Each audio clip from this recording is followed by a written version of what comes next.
Welcome students. विद्यार्थियों, आज हम आपको एल्केन के अंतर्गत रिएक्टिविटी एंड सेलेक्टिविटी के बारे में बताएंगे। कल मैंने आपको heat of reaction, activation energy के बारे में बताया था।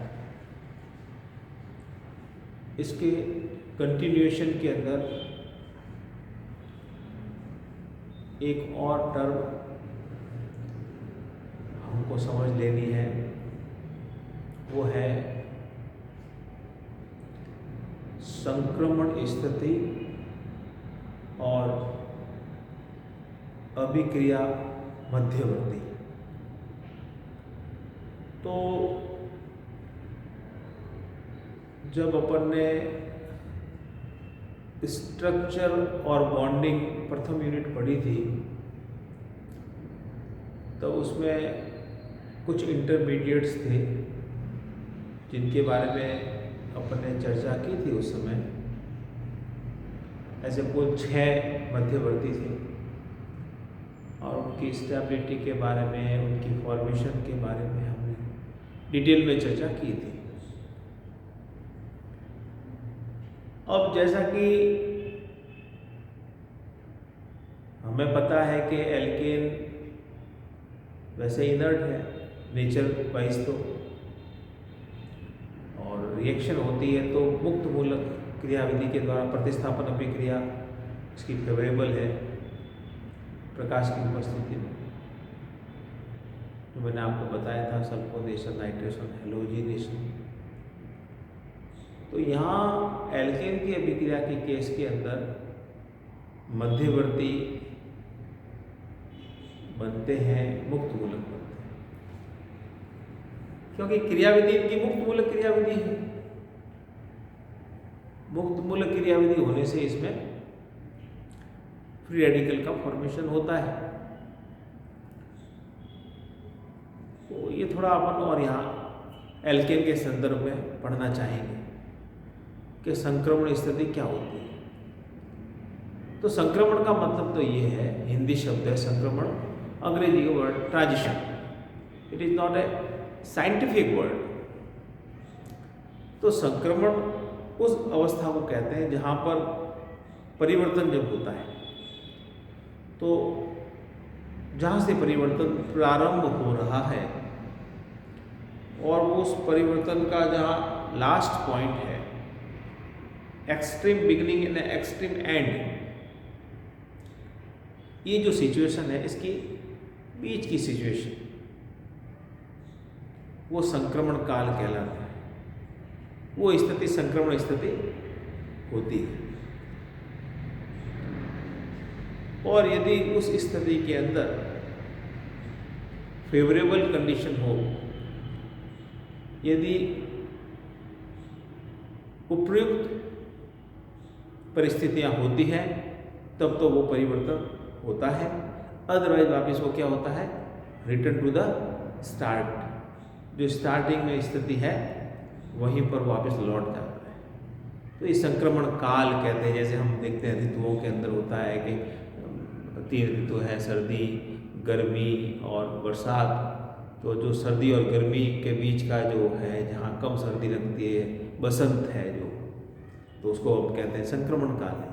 ऋतु है लेकिन ट्रांजिशन स्टेट, गर्मी तो अभी आई नहीं है, सर्दी खत्म नहीं हुई है, उन दोनों के बीच की जो स्थिति है वो संक्रमण काल है। तो इसी प्रकार से यहाँ पर जो अभिक्रिया है उसमें अभिकारक, रिएक्टेंट या जो स्टार्टिंग है उसको आप क्या कहते हैं, अभिकारक।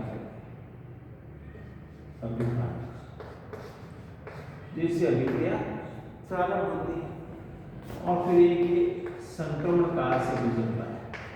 संक्रमण स्थिति, ट्रांजिशन स्टेट, और फिर आपका प्रोडक्ट या जिसको आप कहेंगे उत्पाद, ये एंड, ये परिवर्तन हो गया। अभिक्रिया के प्रारंभ में अभिकारक गति कर रहे हैं टक्कर कर रहे हैं, आपस में अभिक्रिया कर रहे हैं, बंध टूट रहे हैं, बंध बन रहे हैं, लेकिन कंप्लीटली एकदम से बंध टूटते नहीं है और एकदम से बंध बनते नहीं है। बंध टूटना प्रारंभ हो रहा है, बंध बंधना प्रारंभ हो रहा है। Partial breaking of the bond and partial forming of the bond. आंशिक रूप से केमिकल बॉन्ड टूटते हैं, टूटना प्रारंभ हुए, स्ट्रेच होना प्रारंभ हुआ है। इसमें स्ट्रेचिंग हुई है, दो परमाणु के बीच का जो केमिकल बॉन्ड है उसमें स्ट्रेच हो रहा है। टूटा नहीं है बॉन्ड, टूटने की तैयारी है और formation of the bond, attraction हुआ है, पास में आ रहा है। ये जो पोजीशन है उसको संक्रमण स्थिति कहते हैं, वो संक्रमण स्थिति कहलाती है। और संक्रमण स्थिति के अंदर क्या है, एक्चुअली एनर्जी बहुत ज़्यादा होती है, इसलिए ये बहुत कम स्थायी होते हैं। इनका जो एग्जिस्टेंस है वो बहुत ट्रांजिटरी होता है और इसीलिए इसका नाम भी ट्रांजिशन स्टेट इसलिए रखा है कि इनका जीवन काल बहुत कम है। उच्च ऊर्जा होने के कारण ये अस्थायी होते हैं। इनको हम विलगित नहीं कर सकते अभिक्रिया के दौरान, इनको हम अलग नहीं कर सकते, इनके कोई गुण हम नहीं पढ़ सकते। सो ये जो संक्रमण काल है बहुत कम समय का होता है। अभिक्रिया के आधार पर हम देखें कि जैसे ये एल्केन है कोई, ये मीथेन, और इससे अभिक्रिया कर रहा है आपका ये मुक्त मूलक है। जब इसका होमोलैटिक लिविंग होता है किसी हैलोजन का तो ये मुक्त, तो अभिक्रिया प्रारंभ होती है सनलाइट के अंदर, ये हम जानते हैं। तो बंध तो ये टूटना है, ये केमिकल बॉन्ड, कोवेलेंट बॉन्ड, ये बंध टूटना है और ये बंध बनना है, ये बंध बनेगा, ये अभिक्रिया है, ये केमिकल चेंज है। तो ऐसी स्थिति हुई है कि ये इससे अलग जा रहा है, ये इसको आकर्षित कर रहा है, तो इसके पास आ रहा है। तो यहां पर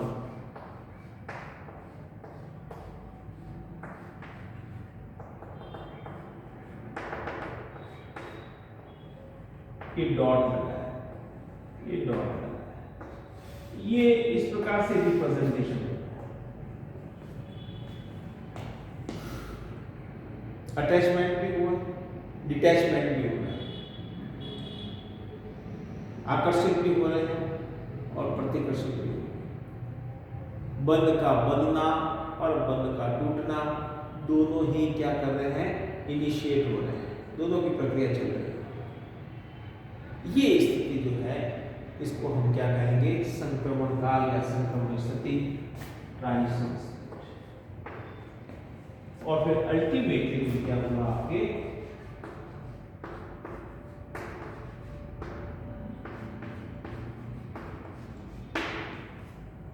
ये प्रोडक्ट बन गया, बंध बन गया हाइड्रोजन और हेलोजन के बीच में, और ये बंध टूट गया तो मिथाइल फ्री रेडिकल बन गया। तो ये ट्रांजिशन स्टेट, इसकी ऊर्जा ज्यादा है। इसका जो एनर्जी प्रोफाइल डायग्राम है, इस अभिक्रिया का जो ऊर्जा आरेख चित्र है उसको हम समझें। एनर्जी प्रोफाइल डायग्राम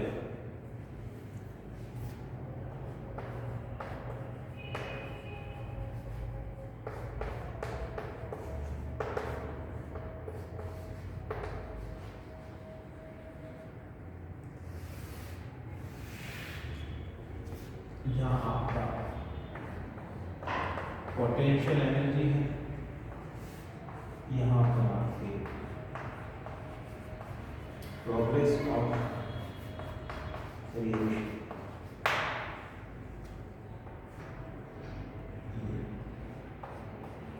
सबस्ट्रेट कहते हैं या रिएक्टेंट कहते हैं, और यहाँ पर एक क्वेश्चन आ गई जहाँ पर ये क्या हुआ है, संक्रमण स्थिति।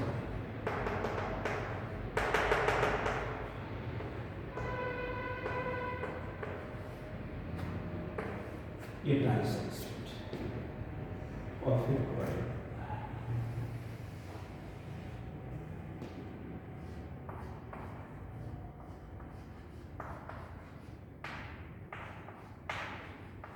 ये उत्पाद हो गया अभिकारक,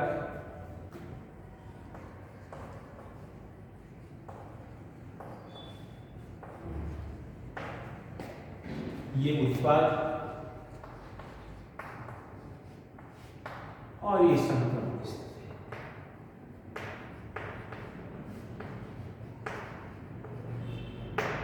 ये आपकी एनर्जी ऑफ एक्टिवेशन। कल भी मैंने आपको, तो ये संक्रमण स्थिति बनती है अस्थायी। अब जहां पर अभिक्रिया के दौरान मध्यवर्ती भी बनते हैं, अभिक्रिया में मध्यवर्ती भी बनते हैं, तो मध्यवर्ती थोड़े स्थायी होते हैं, उनका जीवन काल होता है, वो थोड़ा स्टेबल है, उनकी एनर्जी थोड़ी कम होती है और उनको आइसोलेट किया जा सकता है। तो जैसे कोई अभिक्रिया वन स्टेप है, जैसे मैंने यहाँ बताया one step reaction, SN2 reaction होती है, SN2 अभिक्रिया, इसको क्या बोलेंगे, by molecular nucleophilic substitution reaction. तो ये जो द्विअणु नाभिक में प्रतिस्थापन है या प्रतिस्थापन अभिक्रिया जो है वो एक ही पद में होती है। तो जहां एक पद में अभिक्रिया हो रही है वहां पर क्या बनती है आपके संक्रमण की स्थिति। लेकिन जहां पर दो पद में अभिक्रिया होती है, जैसे कि SN1 के अंदर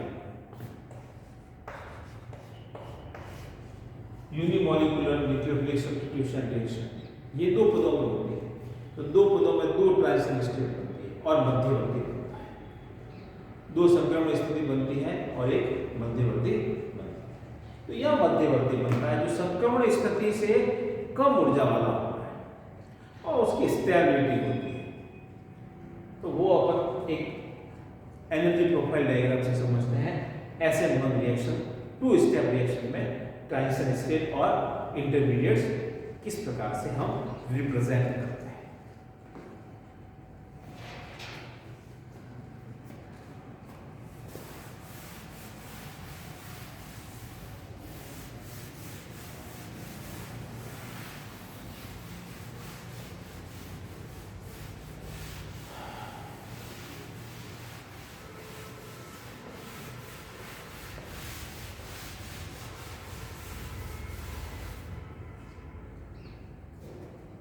SN अभिक्रिया, that is two step reaction, इसका ऊर्जा आरेख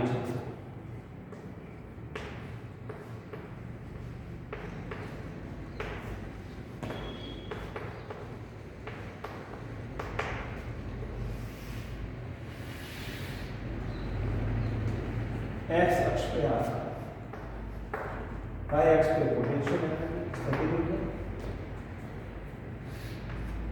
एक्स अक्ष पे आपकी प्रोग्रेस ऑफ द रिएक्शन अभिक्रिया की प्रगति।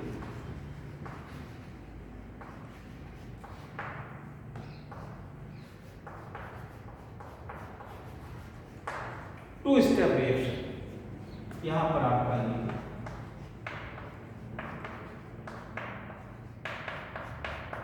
Reactant transition state,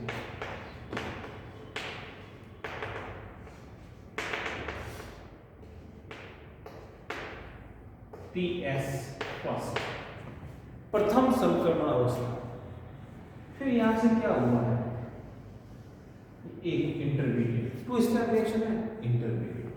what the intermediate, this one, that is CS plus this HX।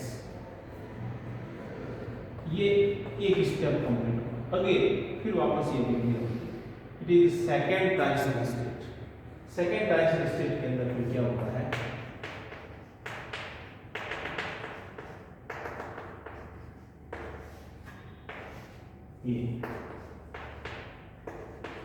ये TS सेकेंड, और अगेन फिर लास्ट में प्रोडक्ट फॉर्मेशन। यहां कार्बन और हाइड्रोजन के बीच का बंध बन गया है और यहां पर ये 2 स्टेप रिएक्शन का एनर्जी प्रोफाइल रहेगा। 2 संक्रमण अवस्था इसमें है। ये बात भी ध्यान देने की है कि पहले संक्रमण अवस्था की जो ऊर्जा है वो द्वितीय संक्रमण अवस्था की ऊर्जा से अधिक होती है। और ये यहाँ पे आपके क्या है, क्लियरली इंडिकेट है formation of intermediate methyl radical. यहाँ पर ये मेथिल रेडिकल क्या है, ये मध्यवर्ती है और अभिक्रिया जो है इस आधार पर हम कह सकते हैं मुक्त मूलक क्रियाविधि के द्वारा होती है, क्योंकि इसकी पहचान हो सकती है, कम एनर्जी, स्टेबिलिटी है, बट रिएक्टेंट और प्रोडक्ट से इसकी ऊर्जा थोड़ी ज्यादा है। तो ये 2 स्टेप रिएक्शन, तो ये अभिक्रिया जो होती है एल्केन के अंदर, इसमें संक्रमण अवस्था बनती है और फ्री रेडिकल बनता है, इंटरमीडिएट्स बनते हैं। तो हम इंटरमीडिएट्स की पहचान करके और उनके स्टेबिलिटी के आधार पर हम ये बता सकते हैं कि बनने वाला प्रोडक्ट जो है उसमें मेजर प्रोडक्ट कौन सा होगा, माइनर प्रोडक्ट कौन सा होगा, किसकी यील्ड ज़्यादा होगी, किसकी यील्ड कम होगी। ये सिलेक्टिविटी और रिएक्टिविटी कहलाती है। तो ये मैं आपको थोड़ा बता देता हूँ कि रिएक्टिविटी क्या है और सिलेक्ट कैसे होता है। ये एग्जाम्पल हम लेते हैं क्लोरीनेशन और ब्रोमिनेशन का। तो इसमें मुख्य बात जो ध्यान रखने की होती है वो होती है कि जो अभिक्रिया के दौरान मध्यवर्ती बनते हैं उनका स्टेबिलिटी ऑर्डर क्या है, स्टेबिलिटी की प्रेफरेंसेस क्या है। तो वही मध्यवर्ती बनेगा, वही मध्यवर्ती प्रेफरेबली फॉर्मेट होगा जिसकी स्टेबिलिटी ज्यादा है। अदरवाइज उसके अंदर रीअरेंजमेंट होकर स्टेबिलिटी गेन कर लेगा और जब वही स्टेबल होगा तो प्रोडक्ट भी क्या है वही बनेगा। तो 2 उदाहरण के तौर पर हम देखते हैं। पहला है क्लोरीनीकरण।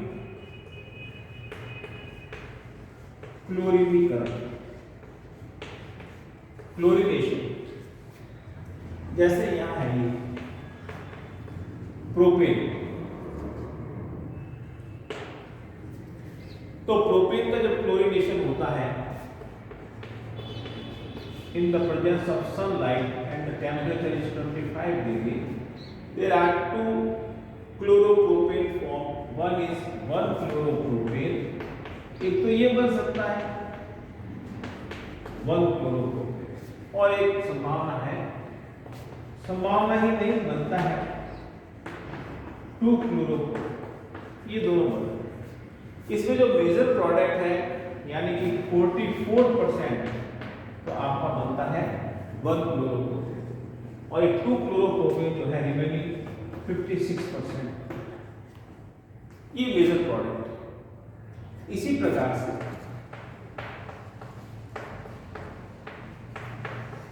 आइसोब्यूटेन, आइसोब्यूटेन का क्लोरीनीकरण यदि हम देखें तो ये क्लोरीनीकरण होने से क्या होता है, कंडीशन सेम है, 2 प्रकार के क्लोरो प्रोडक्ट बनेंगे। एक आपका जो है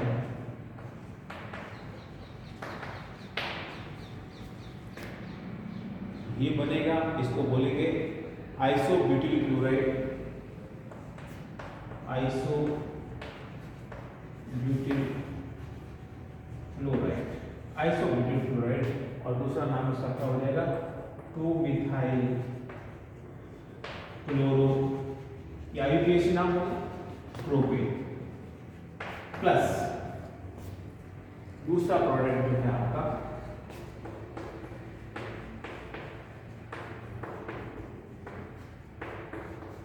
tertiary butyl chloride, tertiary butyl.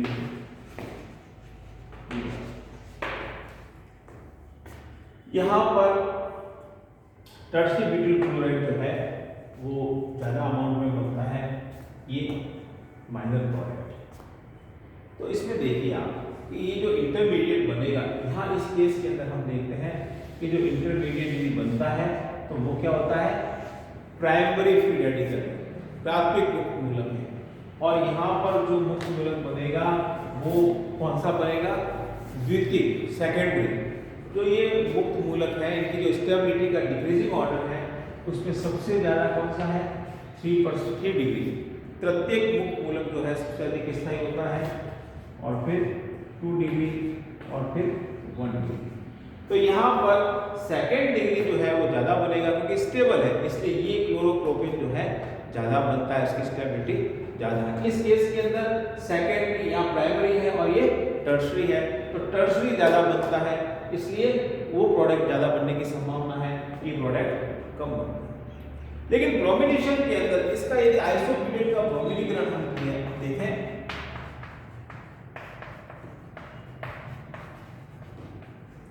Same condition है,